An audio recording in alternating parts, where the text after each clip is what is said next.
மற்றும் ஒரு அண்மை செய்தி.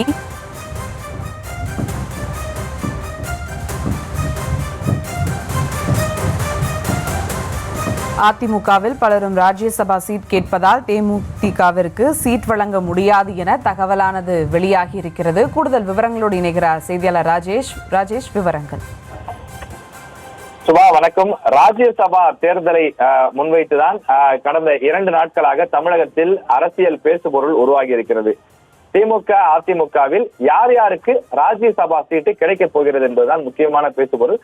குறிப்பாக தேமுதிகவை பொறுத்தவரையிலே அவர்கள் எப்படியாவது இந்த முறை ராஜ்யசபா சீட்டு பெற்றுவிட வேண்டும் என மிக தீவிரமாக தொடர்ந்து முயற்சி செய்து வருகிறார்கள். குறிப்பாக 2024 லோக்சபா தேர்தலின் போது கூட இந்த ராஜ்யசபா சீட்டை முன்வைத்துதான் கூட்டணி பேரமே நடைபெற்றது.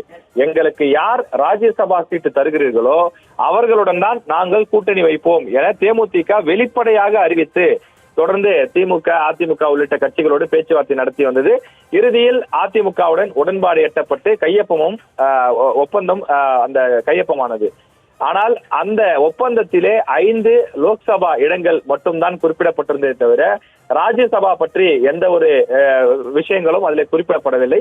ஆனால் தேமுதிகவை பொறுத்தவரையிலே சமீபத்தில் நடைபெற்ற பத்திரிகையாளர் சந்திப்பு வரை அவர்கள் தொடர்ச்சியாக சொல்லி வருவது, அதிமுக எங்களுக்கு ராஜ்யசபா சீட்டு தருவதாக வாக்குறுதி கொடுத்திருந்தார்கள், கையொப்பமும் உறுதியாகி இருந்தது, அதற்கான ஆதாரங்கள் எங்களிடம் இருக்கிறது, நேரம் வரும்போது நாங்கள் நிச்சயம் அதனை வெளியிடுவோம் என்று சுதீஷ் கூட சமீபத்தில் ஒரு பேட்டியிலே வெளியிட்டிருந்தார்.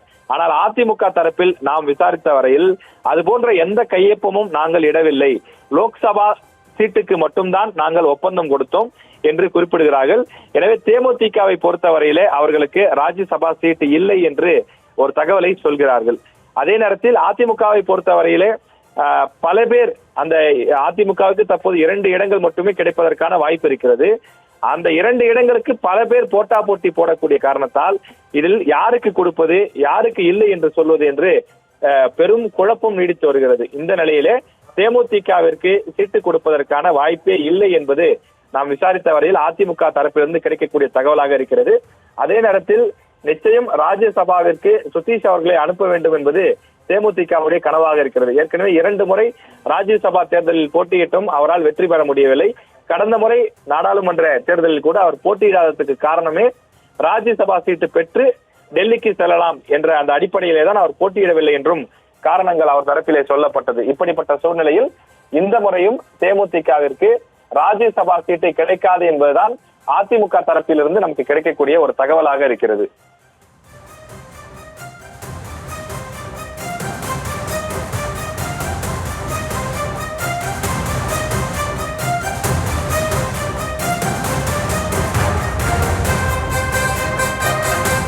விவரங்களுக்கு நன்றி ராஜேஷ்.